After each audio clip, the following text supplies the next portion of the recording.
পহিলা বৈশাখ পালন করলে শিরক হয়? আমরা কি হিন্দু?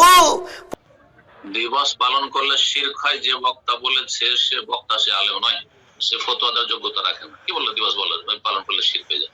শিরকের সংজ্ঞাতে কি এমনটা আছে যে দিবস পালন করলে শিরক হয়ে যাবে? আশ্চর্য কথা।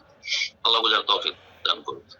কিন্তু সেই দিবসে যদি সে শিরক করে, আল্লাহ ছাড়ানোকে সিজদা করে, আল্লাহ ছাড়ানোকে ডাকে, ওরস পালন করেছে, ওরস হচ্ছে দিবস, ওরস পালন করেছে শাহজালাল মাজারের ওরস, আটরসির ওরসের দিবস, আর সেই দিবসে গিয়ে চাদর চড়াচ্ছে আর সিজদা করছে, অথবা সেই বাবার কাছে চাইছে, মায়ের কাছে চাইছে, তাহলে সে শিরক করবে। শিরক এত সহজ কথা নয় যে সেই কাজকে শিরক শিরক শিরক। এই কথা যারা বলে তাদের ইলমের ত্রুটি রয়েছে। আল্লাহ বুঝার তৌফিক দান করুন। জি।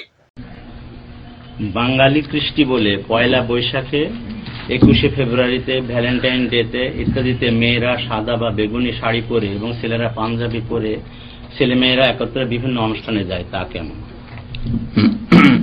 এগুলি হচ্ছে যে বলা হলো, আমাদের ভাই বললেন যে ভ্যালেন্টাইন ডে অথবা আপনার ওই বৈশাখ মাসে, অথবা নতুন বছর এক শ্রেণীর লোকেরা মনে করে জানুয়ারিকে, অথচ এই নতুন বছর না, নতুন বছর আমাদের মুহররম। আরেকটি কথা এখানে বলে দিই যে নতুন বছর আমাদের মুহররম হলেও কেউ যদি মুহররমে মনে করে যেহেতু আমাদের নতুন সাল শুরু হচ্ছে, সুতরাং এতে আমরা কিছু কাজ করব, তবু বিদআত। মুহররম মাসে আমরা পাঞ্জাবি টুপি লাগিয়ে একটা আমরা মিছিল করবো আর বলবো নারায়ে তাকবীর, আল্লাহু আকবার, হ্যাঁ, ইসলাম ইসলাম জিন্দাবাদ, এসব করেন আমাদের দেশের লোকেরা। তো তাই যদি করব তবুও বিদআত, তবুও বিদআত।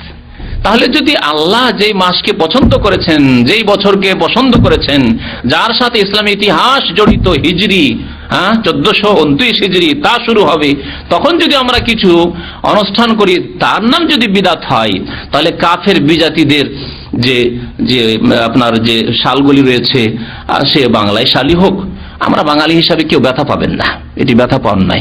বাংলা শাল, বাংলার সাহিত্যের নায়ক কারা? বঙ্কিম, না ঈশ্বরচন্দ্র বিদ্যাসাগর, না রবীন্দ্রনাথ ঠাকুর, আর না হইলে বিবেকানন্দ, এইসব। হ্যাঁ, তাহলে আপনি বাঙালি বলে আপনাকে কেন কষ্ট হবে? আপনি প্রথম মুসলিম, সব কিছুর আগে আপনি মুসলিম, আপনার ইসলামের হেফাজত করতে হবে, আর আপনার বাংলা শালের হেফাজত করতে হবে, এটি বড় অজ্ঞতা। আমরা যখন একেবারে জরুরি হবে তখন সেগুলি ব্যবহার করব, কিন্তু আমরা শখ করে ব্যবহার করব, আর তার জন্য আমরা খুশি করব, বৈশাখী মেলা করব, আর তাতে পান্তা ভাত খাবো, সবগুলি বিদআত।